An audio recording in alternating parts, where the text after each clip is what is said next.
Chapter 374, Artificial Sleepwalking. Lawrence sat in the coffee shop booth, unable to stop himself from thinking about the hardships of the Abraham family over the years. Ever since they had split up into smaller families and settled in other places, the elder counsel's control over the family members hit rock bottom. A great number of Abrahams refused to advance in order to avoid the effects of the curse. Hence, many of them remained at sequence 8 or 9. Some didn't even attempt to become Beyonders, wishing to be ordinary people with a certain amount of knowledge so as to live a calm and peaceful life. The elder council believed that this was an act of forgetting the family's honor, but it couldn't be harsh on such actions since it was tantamount to self-destruction. In such a situation, the upper echelons of the Abraham family began to think of introducing changes. They imitated the master-apprentice inheritance system of the life school of thought, and they trained non-family members, hoping that once they advanced to become high-sequence Beyonders, then they would, in turn, be able to help the Abraham family deal with the curse that had existed for about 1,500 years and find their ancestor, Bethel Abraham, who had vanished in the War of the Four Emperors.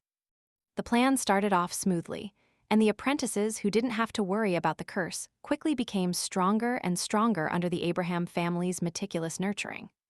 Within a short period of 10 years, there were several strong sequence 5 individuals among them, while not a single person among the direct descendants of the Abraham family was sequence 6. The trunk was too weak, but the branches were too strong. Hence, the seeds of tragedy were planted, and the ambitious apprentices began casting their sights on the powerful sealed artifacts that the Abraham family possessed. Their plot failed, but it also resulted in serious repercussions.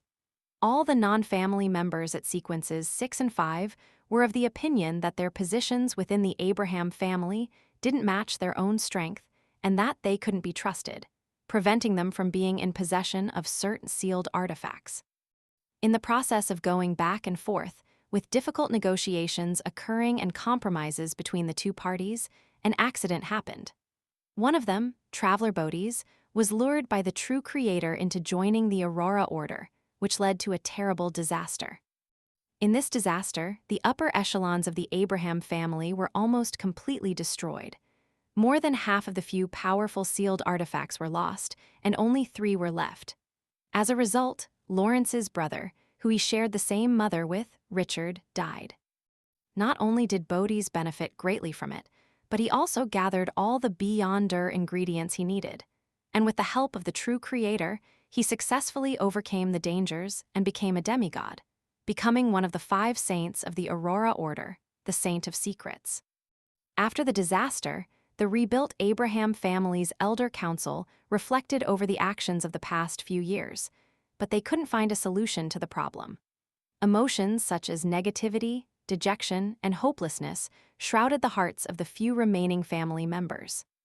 Lawrence didn't wish to be placed in such an environment or face sighing and repressed emotions every day. He found a reason to leave the elder council and came to Backland to look for his other brothers, Lawbarrow, who he shared the same mother, and Sam, who he didn't share the same mother. But now, he suddenly realized that he was the only one remaining from his father's line. He was already nearly 80 years old, and all his children had died in the disaster brought about by Bodis. Just recalling the past made him feel sorrow from the bottom of his heart. The most painful thing was that he couldn't see the hope for revenge, and he couldn't see the dawn of his clan's glory appearing once more. I'm already very old, and I was also injured before. Unless it's absolutely necessary, I wouldn't dare to use my Beyonder powers anymore, which would cause me to lose control or even cause the curse to descend. What is the future of the Abraham family? Lawrence took a sip of the Fermo coffee and fell into a long silence. Upon returning to her rented house, Fours immediately entered the bedroom and locked the wooden door behind her. She sat on the edge of the bed, calmed her mind, and whispered the honorific name that represented hope and the future. The fool that doesn't belong to this era. You are the mysterious ruler above the gray fog. You are the king of yellow and black who wields good luck. I wish to inform you of what I have encountered today. I met the elder brother of the husband of the old lady who made me become an apprentice. He seems to be a member of a certain family. I didn't mention anything related to mysticism, but I'm worried that he has extremely powerful divination abilities and will be able to find out the complete truth. At this moment, Klein happened to be above the gray fog. He saw the crimson star that represented the magician expanding outward, rippling as he heard the stacked layers of prayers. After figuring out the details, Klein tapped the edge of the ancient table and said to himself silently, "How cautious for her to know to seek help from the fool. Besides, your guess isn't wrong. The corresponding sequence 7 for apprentice is astrologer." Having recently read the Book of Secrets thoroughly, he had quickly come up with a plan that would help him interfere with divination through rituals. I have to say, with the Book of Secrets and my advancement to sequence 7, I'm becoming more and more godlike when above the gray fog. Of course, for the time being, I'm still just an empty shell. Speaking of which, I've been acting in front of Miss Justice and Mr. Hanged Man several times, fooling them completely. Why didn't I receive any feedback from my spirituality? The speed at which I digest the potion doesn't seem to be getting faster as a result. Does it have to happen in the real world? Yes, it might be possible that their applause, as an audience, has been blocked by the gray fog, preventing them from directly affecting me. Just like how the eternal blazing sun and the true creator are unable to penetrate the gray fog to find this mysterious space. From the looks of it, the reaction between the gray fog and this mysterious space is very mechanical. It's not sentient enough and it lacks intelligence. However, to me, this is actually a good thing. In the midst of his thoughts, Klein turned his knowledge into an ancient piece of goatskin and threw it into the crimson star that symbolized the magician. A boundless grayish-white fog suddenly filled the air in front of Forrest's eyes, and an illusory yellowish-brown goatskin descended from the sky. When she saw the information written on it, she suddenly felt at peace. With Mr. Fool, Mr. Lawrence certainly wouldn't be able to get the correct revelations via divination. Forrest sincerely expressed her gratitude and busily prepared for the ritual. She had seen a lot of instances where evil spirits did harm to others.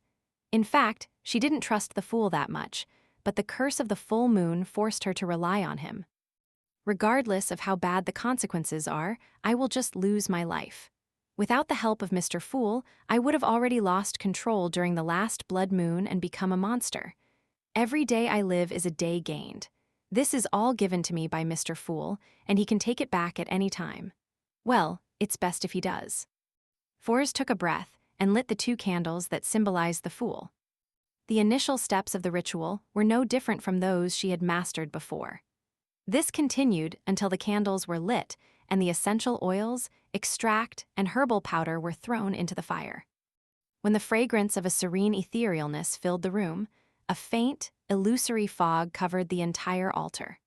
According to the contents of the goatskin, Forrest quickly adjusted her body and mind, entered cogitation, and chanted the corresponding name of the fool over and over again. Such monotonous, repetitive behavior allowed the originally calm and relaxed Forrest to slowly enter a state where the mind was in deep sleep while her spirituality dispersed. Her entire being felt groggy, but she maintained a strange sense of lucidness. She felt as if her spirit was floating about, constantly moving upwards. This was similar to the secret deed process that was formed with the help of an external object, but it was different in many ways. This was a technique in mediumship and was used to communicate with higher-level spirits. At an extremum, it could even allow a beyonder to travel the spirit world under the pretext of maintaining a special lucidness. Some beyonders who specialized in influencing the mind called it artificial sleepwalking. They could use techniques such as hypnosis to make ordinary people enter this state as well. In that way, an ordinary person would appear to be in a deep slumber, yet they would be able to answer questions. Although their eyes and mouths were closed, they could detect the presence of various spirit bodies around them, thus completing a certain degree of communication. The reason why Klein didn't let Forrest use the secret deed ritual was that it could only give knowledge or direct effects such as purification or corruption, letting the target's mind gain a wonderful experience. It couldn't interfere with the divination or other matters done by another person. Simply put, the secret deed ritual directly affected the target's soul body, astral projection, body of heart and mind, and ether body. The related positive or negative states were removed, and with the artificial sleepwalking ritual, it allowed Klein to do something indirect so as to deal with any outside interference. In a daze, Fors felt herself drifting back to the majestic old palace above the gray fog, and she saw Mr. Fool sitting high above, looking down at everything. Klein looked at the image of the magician projected by the dark red starlight. He unhurriedly picked up a paper figurine that he had found earlier from his trash pile in the corner. As a seer who had advanced twice, he had many ways to interfere with the divination of others, so he didn't need to rely on mystical items to help him. At this moment, due to the effects of the ritual, the mysterious space above the gray fog started to tremble slightly, and some of the power was flowing due to the perturbation. Klein's left hand pressed the Black Emperor card on the surface of the long bronze table, connecting it with his own spirit body and uplifting himself to a higher level. It raised his level just like the previous times he used the flaring sun charm and Azek's copper whistle to solidify his spirit body. Then, with a flick of his right wrist, he threw the paper figurine out. The paper figurine suddenly expanded in size, and on its back, 12 pairs of black angel wings which were cut out of paper grew out. The feathers were vivid and lifelike. The paper angel pierced through the dark red light and overlapped with the illusory figure of the magician. Without any warning, it started to burn and completely disappeared. The half-awake Fors seemed to see a dignified and majestic angel as it wrapped layer upon layers of pitch-black wings around her. After an unknown period of time, Fors suddenly awoke from her artificial sleepwalking state. In front of her were only the 3 candles quietly burning on the altar and the fog that had permeated the entire room. At the tip of her nose was the familiar fragrance of serene etherealness. Angel. Fors was so lost in thought that she momentarily forgot to end the ritual.